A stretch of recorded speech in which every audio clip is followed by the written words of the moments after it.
Well, hello and welcome back. This is episode 28 titled The Medical Profession is Inundated, The Talent of Robin Williams, and I Was Fired by a 95-year-old Man. After decades of a multitude of medical issues, as most folks my age have been through, I've come to the conclusion that the medical profession in the United States has become inundated with everyone's petty problems and has become proficient at applying band-aids, quick fixes, and distractions for most injuries, ailments, and diseases. A good deal of these patients don't require a doctor. Most afflictions return despite repeated recommendations for physical therapy, prescriptions, OTC drugs, ointments, and surgery. And please note, I maintain much respect and admiration for the profession. I can't think of a more reputable and important profession as all of us rely on these specialists for optimum health, pain relief, and of course, our lives. I'm just spewing some frustrations, no disrespect for the medical profession.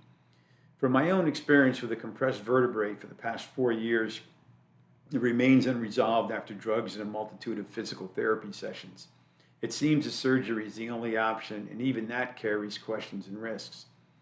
I contracted either vertigo and or lightheadedness about a year ago or so, and after a comprehensive blood test, an MRI, and a VNG, a test through my ENT, and lastly, a visit to a vestibular therapist, which all resulted in more questions and speculation than results. I also recently experienced a misdiagnosed dental issue that required a small fortune to supposedly fix, only to find out that their recommendations did absolutely nothing to resolve the issue. I understand that many medical issues are not always simple to diagnose and rectify. However, I don't care for the let's stick with this approach mentality. It leads nowhere and erodes both time and money with no results.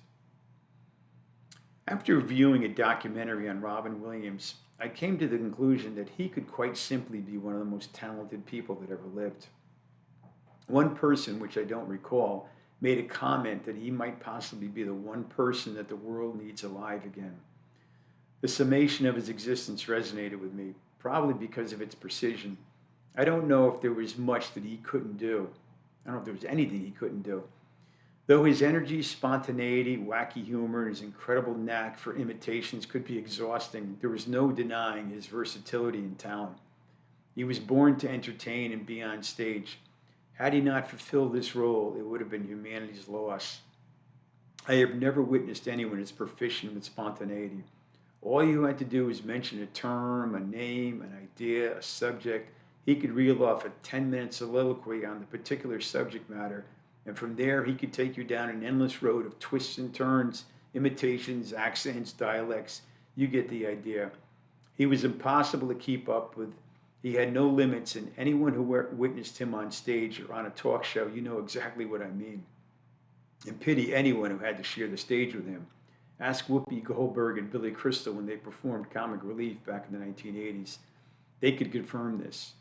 You wouldn't be able to get a word in, and he was never rude. It's just that he was so combustible, energetic, and spontaneous. In private, he was thoughtful, accepting, completely without ego or arrogance, endearing, and a good listener. And if you were in need, he was the first in line. He visited the troops in Afghanistan and Kuwait, and he had an infectious warmth to him.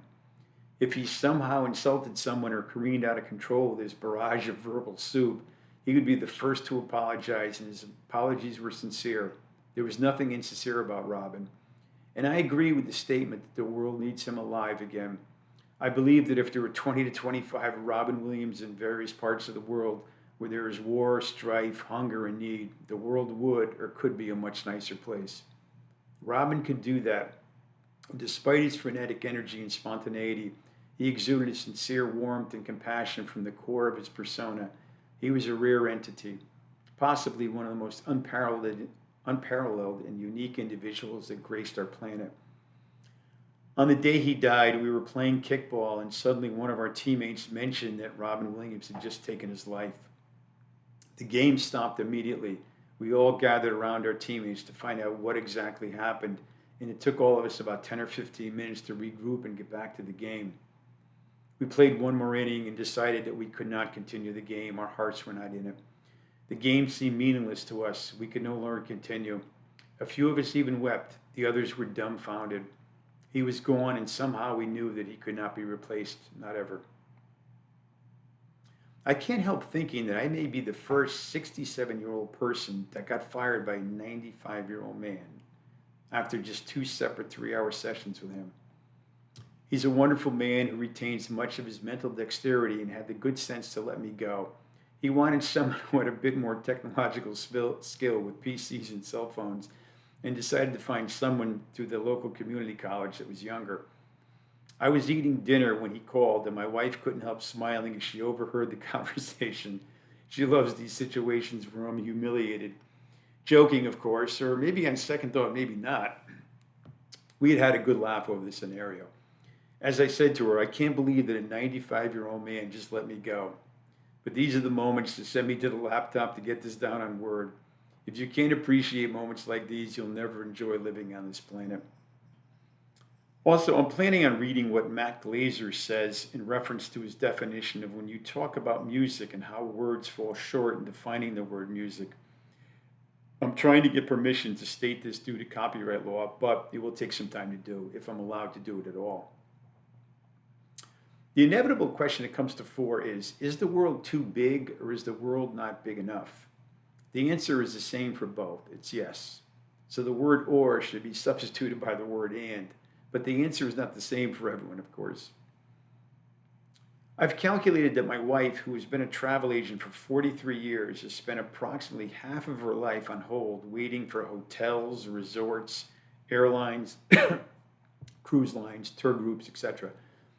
She once told me that she waited more than 5 hours to speak with a reservationist, and there is no way in hell that I could wait that long for anything. Not me.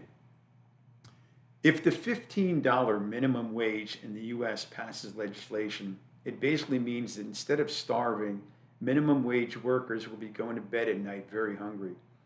But it's still better than no minimum wage. You can't be paying a $1,400 a month rent, buy food, clothing, pay medical bills, and pay for transportation or a car and support children with this wage. And I will stop here.